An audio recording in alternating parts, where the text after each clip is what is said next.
कहाँ लड़ रहे हैं? क्यों लड़ रही हो? नाराजगी दिखा रहे हैं ना एक दूसरे से। एक बात आप ध्यान रखो, नाराजगी डेमोक्रेसी में एक दूसरे से दिखा सकते हैं, लेकिन आप ये मानकर चलना, आप व्यवस्था मत करो, बैठ जाइए।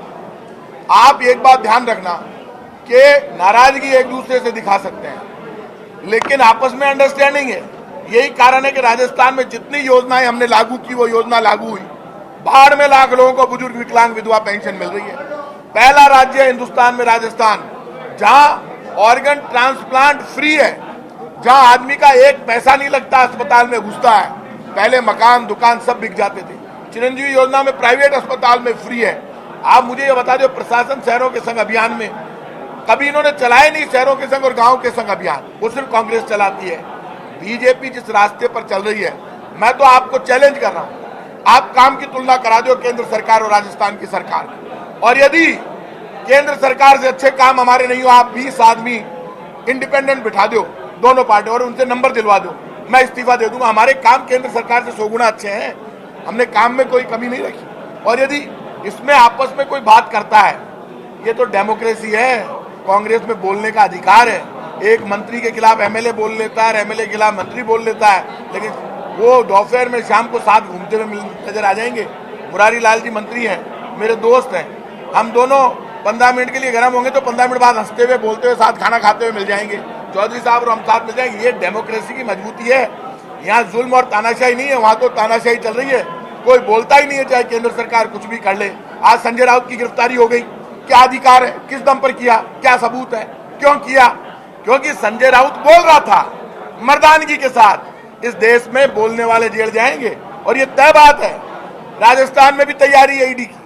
राजस्थान में चीफ मिनिस्टर से लेकर मंत्रियों तक को टारगेट पे ले रखा है, और मैं जानता हूं इस बात को, क्योंकि मैंने ईडी को फेस किया है। जिस दिन हमारा बहुमत था उसके एक दिन पहले मैं ईडी कार्यालय में जयपुर गया था। इसलिए ये मानकर चलना, मैं आज कह रहा हूं, यदि केंद्र सरकार ईमानदार है, सुप्रीम कोर्ट का फैसला आया, यदि उस फैसले में यह आ जाता कि ईडी सुप्रीम कोर्ट के अंडर में काम करेगी, ईडी सुप्रीम कोर्ट को रिपोर्ट करेगी, तो देश में आज आबोहवा अलग होती। यदि लोकसभा ईमानदार है, उनके पास बहुमत है, तो सुप्रीम कोर्ट के अंडर में ईडी को करो और फिर ईडी की कार्रवाई करो। लोग भरोसा करेंगे। किस बात की कार्रवाई? आपने ईडी को जुडिशियल पावर दे दिए, तो फिर जुडिशियल संस्था ईडी के ऊपर होनी चाहिए। जुडिशियल पावर, सुप्रीम कोर्ट कह रहा है जुडिशियल पावर है ईडी के पास, तो आप सुप्रीम कोर्ट के अंडर में ईडी को कर दो। और जहां तक सवाल लोकसभा का है, बेवजह प्री प्लान्ड वे में आटा, दाल, चावल पर बहस नहीं हो, इसलिए स्मृति ईरानी ने मुद्दा बनाया, और इतना जबरदस्त मुद्दा बनाया।